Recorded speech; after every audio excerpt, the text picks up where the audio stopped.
Picture this, you're working on a project. You've asked all the right questions, applied structured thinking, and you're completely in sync with your stakeholders. You're off to a great start, but there's another step in the process, preparing the data correctly. This is where understanding the different types of data and data structures comes in. Knowing this lets you figure out what type of data is right for the question you're answering. Plus, you'll gain practical skills about how to extract, use, organize, and protect your data. Hey, my name's Hallie, and I'm an analytical lead at Google. I work with companies in the healthcare industry. I'm so excited to welcome you to this course. You've been building up your data analyst skills in lots of different ways so far. You've learned how to ask the right questions, define the problem, and present your analysis in a way that matches up with the needs of your stakeholders. In other words, you've learned how to tell a story using data. Now we'll learn more about the data that you'll need to tell the best story possible. But before we do that, I'd love to tell you my story.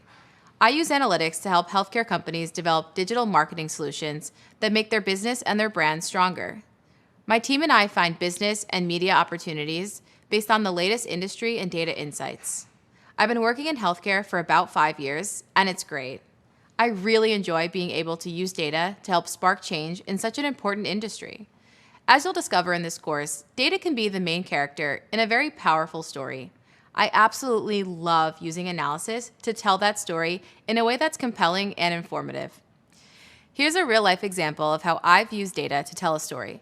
In my job, we analyze Medicare enrollment data over time and make connections to how people research Medicare plans on Google. As people 65 and older become more informed decision makers for their health, I use the data to learn if there's an increase in Medicare enrollments and what part Google searches play if there is an increase in demand. Now, it's very important that I make sure the data is relevant and valid. I also have to pay attention to questions around access and equity while maintaining the privacy of those conducting searches. The happy ending of my story is that the data in my findings is useful to medical professionals and their patients. There's so much useful data out there, and you're building the skills you'll need to find and use the right data in the best way. In this course, you'll continue sharpening those skills. So you've already heard a lot about the data analysis process steps: ask, prepare, process, analyze, share, and act. Now it's time to learn how to prepare the data. You'll learn to identify how data is generated and collected, and you'll explore different formats, types, and structures of data. We'll make sure you know how to choose and use data that'll help you understand and respond to a business problem. And because not all data fits each need, you'll learn how to analyze data for bias and credibility. We'll also explore what clean data means. But wait, there's more. You'll also get up close and personal with databases. We'll cover what they are and how analysts use them. You'll even get to extract your own data from a database using a couple of tools that you're already familiar with: spreadsheets and SQL. The key here is patience. Like anything worth doing, this will take time and practice, and I'll be with you every step of the way. Still with me? Great. The last few things we'll cover are the basics of data organization and the process of protecting your data. Data works best when it's organized, and if you're organizing your data, you'll want to protect it too. I'll show you how to do both and apply it to your own analysis. I'm so excited to help you write your own personal story as you continue exploring the world of data analytics. So let's do it.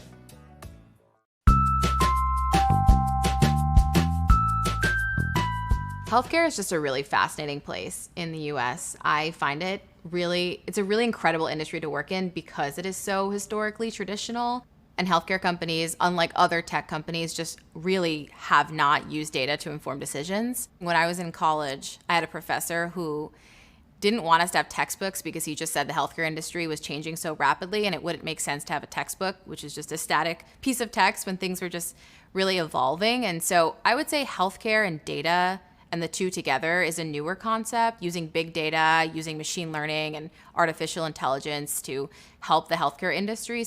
I started analyzing large sums of patient data. That was the first time I had really worked with such huge data sets. And I found it really fascinating that we can take all of these data sets and synthesize them and allow us to really deliver some cool insights and trends to our hospital systems. That was the first time I started thinking about data analysis, data analytics as a possible career for me. And so that's really what brought me to this analytical lead role at Google, where I could take that knowledge and that skill set of analyzing data sets and do that on a daily basis, so that really every conversation I was having with the client was a data-informed conversation. I work within the healthcare vertical. So we have companies who market on our platforms like Google Search and YouTube. And so we help them understand the healthcare industry so that they can better market to the audience that they're trying to reach. Whether you're a healthcare insurer or you're a healthcare provider, maybe a hospital system, they all have different needs on how they want to reach their audience using Google's platforms. So we help them optimize their marketing spend, but we also do a lot of research in the healthcare industry, some user research, some understanding of how users are really just searching on Google to give them a sense of what's really happening in the industry and how they can market effectively. I would say that my technical skills with data analytics came with time. And the most important skill I found, which has also come with time and grown with me, is just the creativity side of data analysis. I mean, you can really learn a lot of the SQL skills and R, and I know some of that is within the course. But really the creativity side is something that just comes with experience. So when you're looking at a data set, you might look at it one way and analyze it one way, and then have someone else look at it or look at it a week later, and then all of a sudden the trend that you're seeing is completely different. So you have to take a lot of these pieces of information, these nuggets I like to call them, and just piece together a really nice narrative using data. And so that skill set is something I learned when I was working in consulting, and I've taken that to Google and really been able to polish a lot of those skills and some of the more technical skills. So technical and the creative side are what I've grown to love. My name is Hallie. I'm an analytical lead at Google, working specifically in the healthcare vertical. Right now, data is being generated all around the world, and we're talking tons of data. Every minute of every day, millions of texts and hundreds of millions of emails are sent. On top of that, millions of online searches are made and videos viewed. And those numbers are only growing. That's a lot of data. So let's learn more about how it's made and used. In this video, we'll talk about the ways that data can be generated and how industries collect data themselves. Every piece of information is data, and all that data is usually generated as a result of our activity in the world. These days, we spend a lot of time online. With social media and mobile devices, millions and millions of people are adding to the huge amount of data out there, each and every day. Think about it like this. Every digital photo online is one piece of data. And every photo itself holds even more data, from the number of pixels to the colors contained in each of those pixels. But that's not the only way data is made. We can also generate data by collecting information. This kind of data generation and collection comes with a few more things to think about. It needs to be done with consideration to ethics so that we maintain people's rights and privacy. We'll learn more about that later on. For now, let's check out a real-world example. The United States Census Bureau uses forms to collect data about the country's population. This data is used for a number of reasons, like funding for schools, hospitals, and fire departments. The Bureau also collects information about things like U.S. businesses, creating their own data in the process. The great thing about this is that others can then use the data for their own needs, including analysis. The annual business survey is used to figure out the needs of businesses and how to provide them with resources to help them succeed. I actually generate data in the analytics I do for the healthcare industry. We run a lot of surveys to learn how patients feel about certain things related to their healthcare. For example, one survey asked how patients feel about telemedicine versus in-person doctor visits. The data we collected helped the companies we work with improve the care that their patients receive. Survey data is just one example. There's all kinds of data being generated all the time, and there's lots of different ways to collect it. Even something as simple as an interview can help someone collect data. Imagine you're in a job interview. To impress the hiring manager, you'll want to share information about yourself. The hiring manager collects that data and analyzes it to help them decide whether to hire you or not. But it goes both ways. You could also collect your own data about the company to help you decide if the company is a good fit for you. Or you can use the data you collect to come up with thoughtful questions to ask the interviewer. Scientists also generate data. They use a lot of observations in their work. For example, they might collect data by studying animal behavior or looking at bacteria under a microscope. Earlier, we talked about the forms that the U.S. Census Bureau uses to collect data. Forms, questionnaires, and surveys are commonly used ways to collect and generate data. One thing to note, data that's generated online doesn't always happen directly. Have you ever wondered why some online ads seem to make really accurate suggestions? Or how some websites remember your preferences? This is done using cookies, which are small files stored on computers that contain information about users. Cookies can help inform advertisers about your personal interests and habits based on your online surfing without personally identifying you. As a real-world analyst, you'll have all kinds of data right at your fingertips, and lots of it too. Knowing how it's been generated can help add context to the data, and knowing how to collect it can make the data analysis process more efficient. Coming up, you'll learn how to decide what data to collect for your analysis, so stay tuned. Welcome back. We've talked a lot about all the data out there in the world. But as a data analyst, you'll need to decide what kind of data to collect and use for every project. And with a nearly endless amount of data out there, this can be quite a bit of a data dilemma. But there's good news. In this video, you'll learn which factors to consider when collecting data. Usually, you'll have a head start in figuring out the right data for the job because the data you need will be given to you, or your business task or problem will narrow down your choices. So let's start with a question like, what's causing increased rush hour traffic in your city? First, you need to know how the data will be collected. You might use observations of traffic patterns to count the number of cars on city streets during particular times. You notice that cars are getting backed up on a specific street. That brings us to data sources. In our traffic example, your observations would be first-party data. This is data collected by an individual or group using their own resources. Collecting first-party data is typically the preferred method because you know exactly where it came from. You might also have second-party data, which is data collected by a group directly from its audience and then sold. So in our example, if you aren't able to collect your own data, you might buy it from an organization that's led traffic pattern studies in your city. This data didn't start with you, but it's still reliable because it came from a source that has experience with traffic analysis. The same can't always be said about third-party data, or data collected from outside sources who did not collect it directly. This data might have come from a number of different sources before you investigated it, so it might not be as reliable. But that doesn't mean it can't be useful. You'll just want to make sure you check it for accuracy, bias, and credibility. Actually, no matter what kind of data you use, it needs to be inspected for accuracy and trustworthiness. We'll learn more about that process later. For now, just remember that the data you choose should apply to your needs and it must be approved for use. As a data analyst, it's your job to decide what data to use. And that means choosing the data that can help you find answers and solve problems, and not getting distracted by other data. In our traffic example, financial data probably wouldn't be that helpful, but existing data about high-volume traffic times would be. Okay, now let's talk about how much data to collect.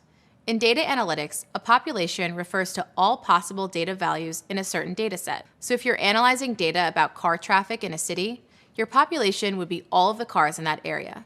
But collecting data from the entire population can be pretty challenging. That's why a sample can be useful. A sample is a part of a population that is representative of the population. You might collect a data sample about one spot in the city and analyze the traffic there. Or you might pull a random sample from all existing data in the population. How you choose your sample will depend on your project. As you collect data, you'll also want to make sure you select the right data type. For traffic data, an appropriate data type could be the dates of traffic records stored in a date format. The dates could help you figure what days of the week there is likely to be a high volume of traffic in the future. We'll explore this topic in more detail soon. Finally, you need to determine the time frame for data collection. In our example, if you needed an answer immediately, you'd have to use historical data, which is data that already exists. But let's say you needed to track traffic patterns over a long period of time. That might affect the other decisions you make during data collection. And now you know more about the different data collection considerations you'll use as a data analyst. And because of that, you'll be able to find the right data when you start collecting it yourself. There's still more to learn about data collection, so stay tuned. I don't know about you, but when I'm choosing a movie to watch, I sometimes get stuck between a couple of choices. If I'm in the mood for excitement or suspense, I might go for a thriller. But if I need a good laugh, I'll choose a comedy. If I really can't decide between two movies, I might even use some of my data analysis skills to compare and contrast them. Come to think of it, there really needs to be more movies about data analysts. I'd watch that. But since we can't watch a movie about data, at least not yet, we'll do the next best thing. Watch data about movies. We're going to take a look at this spreadsheet with movie data. We know we can compare different movies and movie genres. Turns out you can do the same with data and data formats. Let's use our movie data spreadsheet to understand how that works. We'll start with quantitative and qualitative data. If we check out column A, we'll find titles of the movies. This is qualitative data because it can't be counted, measured, or easily expressed using numbers. Qualitative data is usually listed as a name, category, or description. In our spreadsheet, the movie titles and cast members are qualitative data. Next up is quantitative data, which can be measured or counted and then expressed as a number. This is data with a certain quantity, amount, or range. In our spreadsheet here, the last two columns show the movie's budget and box office revenue. The data in these columns is listed in dollars, which can be counted, so we know that data is quantitative. We can go even deeper into quantitative data and break it down into discrete or continuous data. Let's check out discrete data first. This is data that's counted and has a limited number of values. Going back to our spreadsheet, we'll find each movie's budget and box office returns in columns M and N. These are both examples of discrete data. They can be counted and have a limited number of values. For example, the amount of money a movie makes can only be represented with exactly 2 digits after the decimal to represent cents. There can't be anything between 1 and 2 cents. Continuous data can be measured using a timer, and its value can be shown as a decimal with several places. So let's imagine a movie about data analysts that I'm definitely going to star in someday. You could express that movie's runtime as 110.0356 minutes. You could even add fractional data after the decimal point if you needed to. There's also nominal and ordinal data. Nominal data is a type of qualitative data that's categorized without a set order. In other words, this kind of data doesn't have a sequence. Here's a quick example. Let's say you're collecting data about movies. You ask people if they've watched a given movie. Their responses would be in the form of nominal data. They could respond yes, no, or not sure. These choices don't have a particular order. Ordinal data, on the other hand, is a type of qualitative data with a set order or scale. If you asked a group of people to rank a movie from 1 to 5, some might rank it as a 2, others a 4, and so on. These rankings are in order of how much each person liked the movie. Now let's talk about internal data, which is data that lives within a company's own systems. For example, if a movie studio had compiled all of the data in the spreadsheet using only their own collection methods, then it would be their internal data. The great thing about internal data is that it's usually more reliable and easier to collect. But in this spreadsheet, it's more likely that the movie studio had to use data owned or shared by other studios and sources because it includes movies they didn't make. That means they'd be collecting external data. External data is, you guessed it, data that lives and is generated outside of an organization. External data becomes particularly valuable when your analysis depends on as many sources as possible. A great thing about this data is that it's structured. Structured data is data that's organized in a certain format, such as rows and columns. Spreadsheets and relational databases are two examples of software that can store data in a structured way. You might remember our earlier exploration of structured thinking, which helps you add a framework to a problem so that you can solve it in an organized and logical manner. You can think of structured data in the same way. Having a framework for the data makes the data easily searchable and more analysis ready. As a data analyst, you'll work with a lot of structured data, which will usually be in the form of a table, spreadsheet, or relational database. But sometimes you'll come across unstructured data. This is data that is not organized in any easily identifiable manner. Audio and video files are examples of unstructured data because there's no clear way to identify or organize their content. Unstructured data might have internal structure, but the data doesn't fit neatly in rows and columns like structured data. And there you have it. Hopefully you're now more familiar with data formats and how you might use them in your work. And in just a bit, you'll continue to explore structured data and learn even more about the data you'll use most often as an analyst, coming soon to a screen near you. Hi, great to see you again. Earlier, we compared some data formats, including structured and unstructured data. Most of the data being generated right now is actually unstructured. Audio files, video files, emails, photos, and social media are all examples of unstructured data. These can be harder to analyze in their unstructured format. But here's the good news. You'll be working with structured data most of the time. For example, if you need to analyze data about the unstructured data in emails, photos, and social media sites, it'll most likely be structured for analysis before you even get to it. Because of that, I want to explore structured data a bit more. As a quick refresher, structured data is data organized in a format like rows and columns, but there's definitely more to it than that. Structured data works nicely within a data model, which is a model that is used for organizing data elements and how they relate to one another. What are data elements? They're pieces of information, such as people's names, account numbers, and addresses.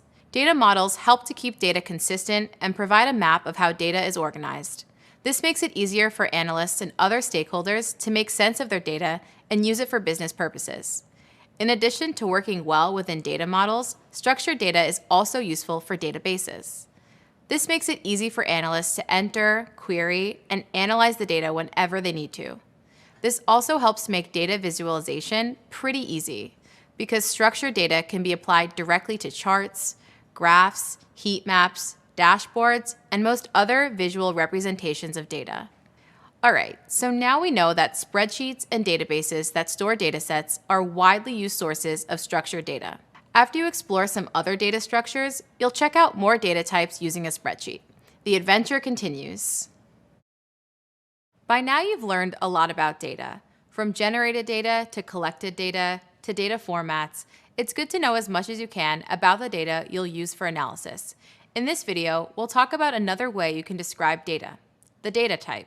A data type is a specific kind of data attribute that tells what kind of value the data is. In other words, a data type tells you what kind of data you're working with. Data types can be different depending on the query language you're using. For example, SQL allows for different data types depending on which database you're using. For now, though, let's focus on the data types that you'll use in spreadsheets. To help us out, we'll use a spreadsheet that's already filled with data. We'll call it Worldwide Interest in Suites through Google searches. Now, a data type in a spreadsheet can be one of three things: a number, a text, or string, or a Boolean. You might find spreadsheet programs that classify them a bit differently or include other types. But these value types cover just about any data you'll find in spreadsheets. We'll look at all of these in just a bit. Looking at columns B, D, and F, we find number data types. Each number represents the search interest for the terms cupcakes, ice cream, and candy for a specific week.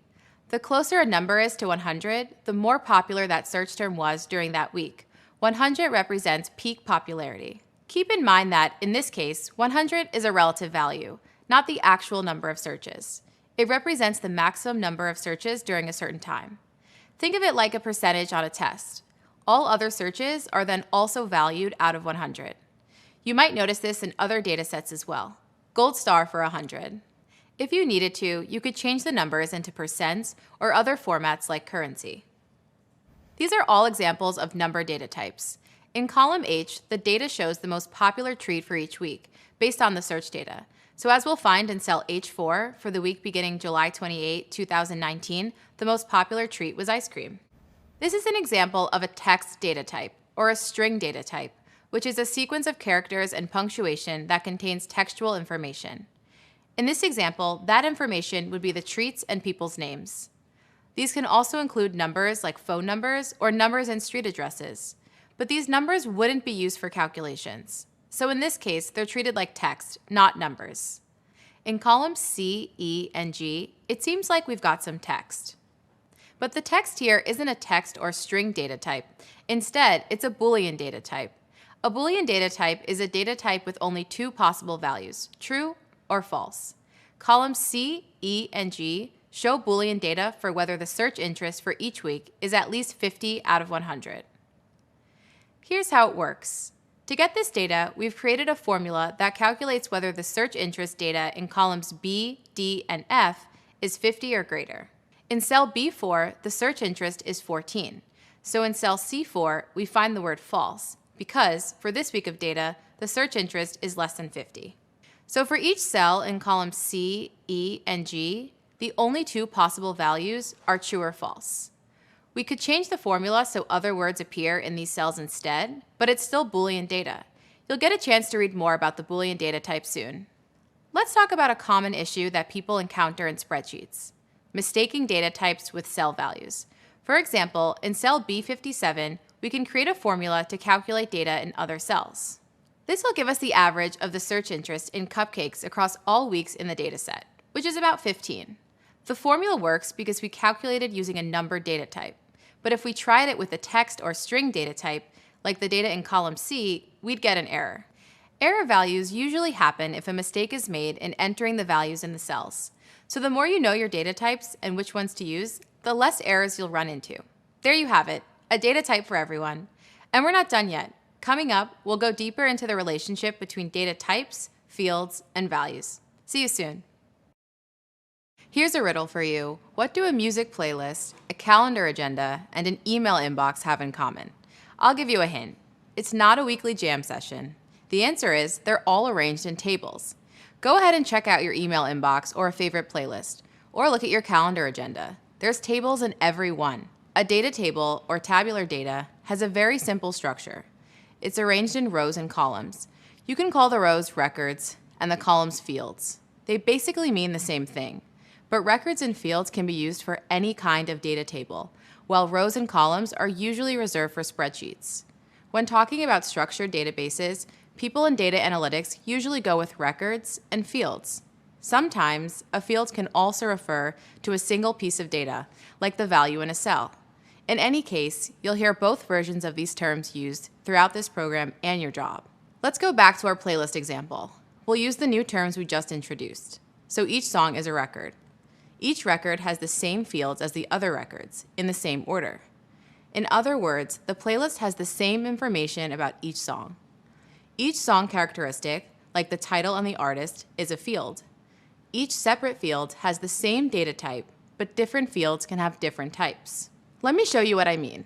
For the song list, the song titles are a text or string type, while the song's length could be a number type if you're using it for calculations, or it could be a date and time type. The column for favorites is Boolean, since it has two possible values, favorite or not favorite. We can view spreadsheets in the same way. The records in a spreadsheet might be about all sorts of things, clients, products, invoices, or really anything else. Each record has several fields, which reveal more about the clients, products, or invoices. The value in every cell contains a specific piece of data, like the address of a client or the dollar amount of an invoice. As a data analyst, lots of data will come your way, and records, fields, and values in data tables will help you navigate analysis. Understanding the structures of the tables you're working with is a part of that. And hopefully, while you're working hard on your analysis in those tables, you can have a little fun with a different data table, the one with your favorite playlist. You probably use the words wide and long all the time. You might use wide to describe the size of something from side to side, like a wide river, but a river can also travel great distances, so you might call it long as well. Wait, before you stop the video, I promise you didn't accidentally click in the wrong course. I'm not here to teach you words you already know, but the words wide and long can be used to describe data too. So I am here to help you understand wide data and long data. So far, you've dealt with data arranged mostly in a wide format. With wide data, every data subject has a single row with multiple columns to hold the values of various attributes of the subject. Here's some wide data in a spreadsheet. You might remember we discussed this data about the population of Latin and Caribbean countries earlier. For this data set, each row provides all of the population information about one country. Each column shows the population for a different year. Wide data lets you easily identify and quickly compare different columns. In our example, the data is arranged alphabetically by country, so you can compare the annual populations of Antigua and Barbuda, Aruba, and the Bahamas by just checking out the values in each column.